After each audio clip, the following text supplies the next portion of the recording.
एक शहर में रेखा अपनी बेटी मनीषा के साथ रहती थी। रेखा के पति का देहांत हो चुका था। वह लोगों के घरों में काम करती थी। मनीषा को ढंग से पढ़ाने के लिए रेखा दिन रात काम करती थी। मनीषा भी पढ़ने में बहुत तेज थी।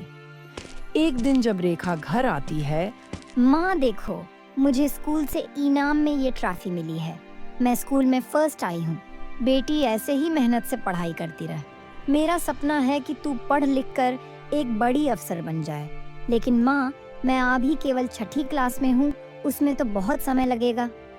कोई बात नहीं बेटा, मैं बहुत मेहनत करके तुझे पढ़ाऊंगी। तू चिंता मत कर, बस मन लगा कर पढ़। इसी तरह समय बीत रहा था। एक दिन रेखा अपने काम से वापस आ रही थी। तभी रास्ते में उसे एक लकड़ी का बक्सा पड़ा दिखा। पहले तो रेखा आगे बढ़ गई, लेकिन फिर उसने देखा कि उस बक्से में कुछ चमक रहा है। रेखा ने डरते डरते वो बक्सा खोला तो उसमें बहुत सारे सोने के जेवर थे। रेखा को अपनी आंखों पर विश्वास नहीं हुआ। वह इधर उधर देखने लगी, लेकिन वहां कोई नहीं था। रेखा बक्से को उठाकर घर ले आई। देख बेटी, मुझे क्या मिला। इतने सारे जेवर, अब हमें कभी पैसों की कमी नहीं होगी। माँ, ये कहाँ से आए? बेटी, यह लगता है भगवान जी ने हमारे दुखों को दूर करने के लिए भेजे हैं। लेकिन तू इसके बारे में किसी से कुछ मत कहना। रेखा बक्से को संभालकर छुपाकर रख देती है। अगले दिन उस बक्से में से एक अंगूठी निकालकर बाजार में एक सुनार की दुकान पर बेचने जाती है। भैया, मुझे ये अंगूठी बेचनी है। सुनार अंगूठी लेकर उसकी जांच करता है। फिर वह कहता है, ये अंगूठी कहाँ से लाई हूँ? ये तो नकली है। इस पर केवल सोने का पानी है। अंदर तो सब पीतल ही पीलत है। इसके तो कोई 10 रुपए भी नहीं देगा। ये सुनकर रेखा परेशान हो जाती है। ठीक है सेठ जी, ये मुझे अंगूठी वापस दे दो। लगता है तुझे पैसों की सख्त जरूरत है। एक काम कर, मैं इस अंगूठी के तुझे 100 रुपए दे देता हूँ। रेखा पैसे लेकर घर आ जाती है। भगवान ने हमारे साथ धोखा किया है। हमें नकली जेवर दे दिए, ये तो सब पीतल के हैं। वो तो सुनार ने तरस खाकर मुझे 100 रुपए दे दिए। मनीषा बहुत चालाक थी। वह समझ गई कि सुनार ने मेरी सीधी सादी माँ को बेवकूफ बनाया है। माँ, तुम एक काम करो, सुनार के पास चलो, उसे 100 रुपए वापस देकर अंगूठी वापस ले आते हैं। रेखा मना करती रही, लेकिन मनीषा उसे लेकर सुनार की दुकान पर पहुंच गई।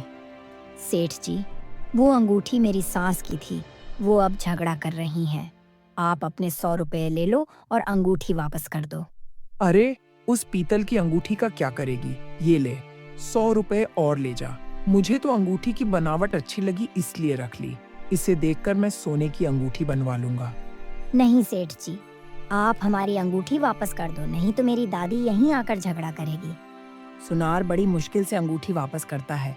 अंगूठी लेकर दोनों घर आ जाती हैं। अच्छे भले 200 रुपए दे रहा था, ले लेती। इस पीतल की अंगूठी का क्या करेंगे? कोई 10 रुपए भी नहीं देगा। माँ, आपको शायद पता नहीं है, वो सुनार हमें बेवकूफ बना रहा था। मुझे लगता है यह अंगूठी सोने की है। मैं इसे कल स्कूल ले जाऊंगी। हमारी साइंस लैब में इसका पता लग जाएगा। मैं अपनी मैडम से इसे चेक करवा लूंगी। अगले दिन मनीषा खुशी खुशी घर आई। शाम को जब रेखा वापस आई तो मनीषा ने उसे बताया, माँ, ये अंगूठी सोने की है। उस सुनार की नीयत खराब हो गई थी। मेरी मैडम ने चेक करके बताया कि यह असली सोने की है और इसमें जरा भी मिलावट नहीं है। लेकिन अब हम क्या करें? हमें तो कोई भी बेवकूफ बना देगा। माँ, इन गहनों को रखा रहने दो। जब मैं पढ़ लिख कर बड़ी हो जाऊंगी तब इन्हें बेचेंगे। तब तक इनकी कीमत भी बढ़ जाएगी और कोई हमें बेवकूफ भी नहीं बना पाएगा। इसी तरह कई साल बीत जाते हैं। मनीषा की पढ़ाई पूरी हो जाती है। पढ़ाई पूरी होने के बाद वह ज्वेलरी डिजाइनिंग का कोर्स करती है। उसके बाद वह कुछ गहने बेचकर मार्केट में एक दुकान खरीद लेती है। फिर दुकान के पिछले हिस्से में सोने के कारीगरों को नौकरी पर रख लेती है। इसके बाद इन गहनों को पिघलाकर सुंदर सुंदर गहने बनवाकर दुकान में सजा देती है। मनीषा और उसकी माँ दोनों दुकान पर बैठ जाती हैं। मनीषा नए नए डिजाइन के गहने बनवाती, जिससे उसके गहने हाथों हाथ बिक जाते। कुछ ही दिनों में उनकी दुकान अच्छी चलने लगती है। एक दिन दुकान पर वही सुनार आता है। बेटी, क्या तुम मेरे लिए गहने डिजाइन कर दोगी? मेरे पुराने डिजाइन के गहने कोई नहीं खरीदता। जी नहीं, आप सोने को पीतल के भाव में खरीदकर लोगों को बेवकूफ बनाते हो। हमें आपके साथ कोई काम नहीं करना। नहीं बेटी, मैं ऐसा नहीं करता। किसी ने तुम्हें गलत खबर दी है। सेठ जी, आप भूल गए, एक बार मैं आपकी दुकान पर आई थी। फिर रेखा ने सारी बात बता दी। बेटी, मेरे से गलती हो गई, मुझे माफ कर दो। मेरा सारा धंधा चौपट हो गया। नहीं, आप चले जाइए। सुनार चुपचाप वापस चला जाता है। मनीषा ने अपने काम को बहुत बढ़ा लिया। अब उसके शहर में कई शोरूम थे जहां नए नए डिजाइन के गहने बिकते थे। निशा एक छोटे से गांव में रहती थी। वह एक साधारण लड़की थी, लेकिन उसके सपने बड़े थे। गांव के लोग अक्सर कहते, गांव की लड़की हो, घर का काम करो और बस शादी के बाद ससुराल जाओ। लेकिन निशा के मन में कुछ और ही चल रहा था। निशा को पढ़ाई का बहुत शौक था। वह घंटों किताबों में खोई रहती और बड़े शहरों की कहानियां पढ़ती।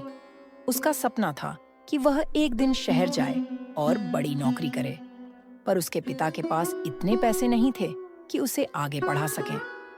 एक दिन गांव के पास एक सरकारी कैंप आया। वहां पर लड़कियों की शिक्षा के लिए योजनाओं की जानकारी दी जा रही थी। निशा ने साहस किया और वहां गई। उसने अपनी स्थिति बताई और मदद मांगी। अधिकारियों ने उसकी लगन देखी और निशुल्क पढ़ाई का अवसर दिया। निशा दिन रात मेहनत करती रही। गांव वाले अब भी कहते, लड़कियों का क्या, पढ़ाई लिखाई का कोई फायदा नहीं। लेकिन निशा ने किसी की नहीं सुनी। कुछ सालों बाद निशा ने शहर की एक बड़ी कंपनी में नौकरी पाली। जब वह पहली बार गांव लौटी तो उसने सभी को मिठाई बांटी और कहा, अगर सपने देखो और उन्हें पूरा करने की कोशिश करो तो कुछ भी नामुमकिन नहीं। उस दिन से गांव की कई लड़कियों ने निशा को अपना आदर्श मान लिया। निशा ने साबित कर दिया कि एक छोटे से सपने को बड़ी हकीकत में बदलने के लिए हिम्मत और मेहनत ही सबसे बड़ा हथियार है।